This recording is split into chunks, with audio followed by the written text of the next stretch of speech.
Okay guys, we're gonna try this again with a new cinematographer.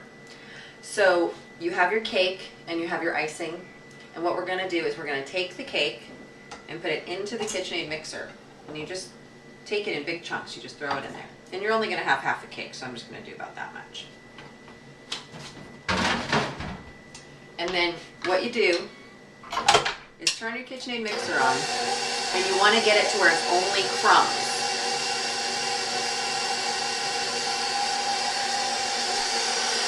So you don't want to have any big pieces. So you're just letting the KitchenAid mixer do the hard work.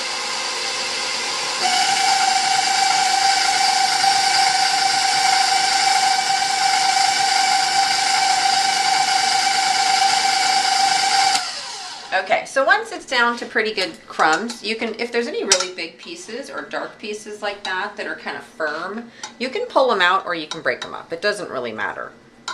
Either way, it's going to be just fine in the end. So I usually just break them up. I'm using this funny green cake. It's all I had in the cabinet, and it's lime flavored. So you can use any kind of flavor when you're doing these at home.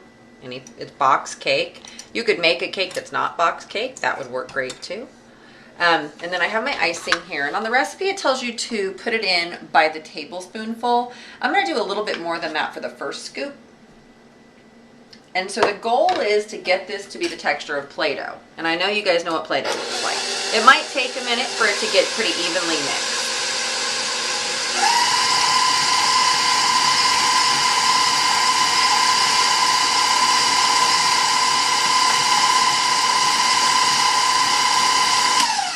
So obviously I'm going to need a little bit more. So I'm going to go ahead and add like another tablespoon. And you don't have to measure.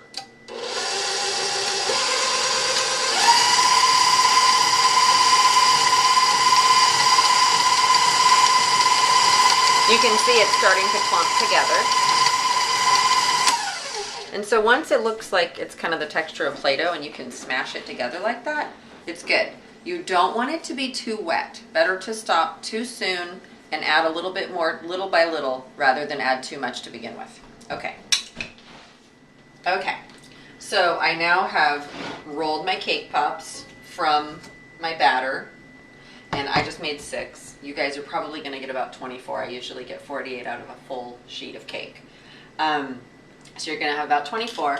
And then what you do is you've melted 10 or 12 of your candy melts, which are these guys here. And really be careful not to burn them. Remember how chocolate burns so fast, so pay attention to that. And then you're going to dip the cake pop stick and only push it in about halfway into the cake pop itself. So dip it about half an inch onto the stick, and then about halfway into the cake pop. Okay, and so you'll do that for all of them. And then that's where you're going to stop on Thursday, and we'll pick it up again on Friday. All right, and we're back, and I have my 6 cake pops ready to go. And the candy melts here have hardened overnight, or it only takes like maybe 10 minutes if you're making them at home. I've melted the rest of my candy melts into my bowl, and I have my sprinkles ready to go too.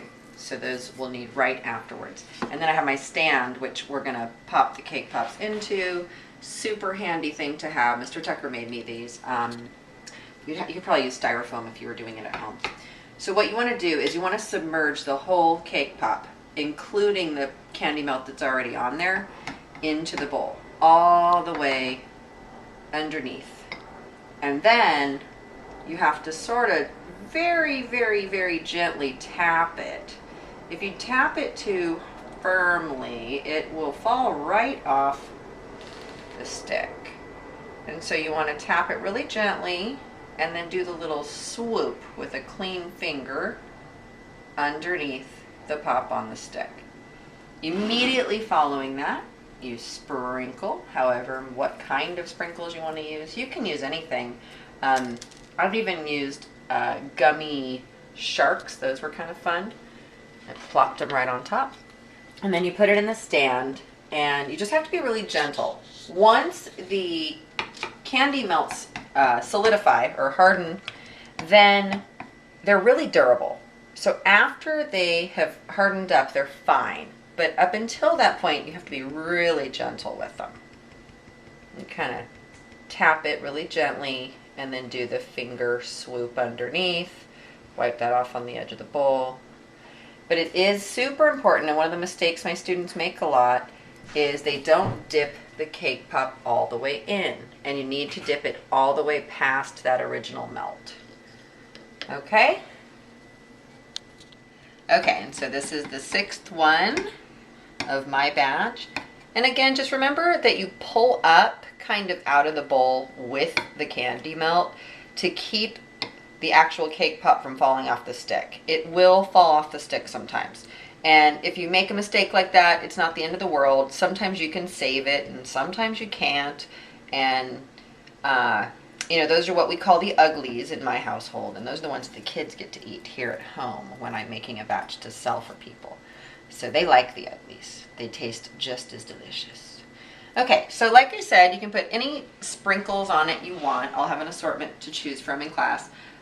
Make sure you do the swoop underneath to keep it from globbing down onto your stick. And then we sometimes when you put them onto the holder here, they'll even fall after the fact if you have made the actual pops too big. So when you're rolling them out in the beginning, you really just don't want them very big, no more than 1 inch in diameter. Okay, smaller is better. So they should be about that big when you finish them.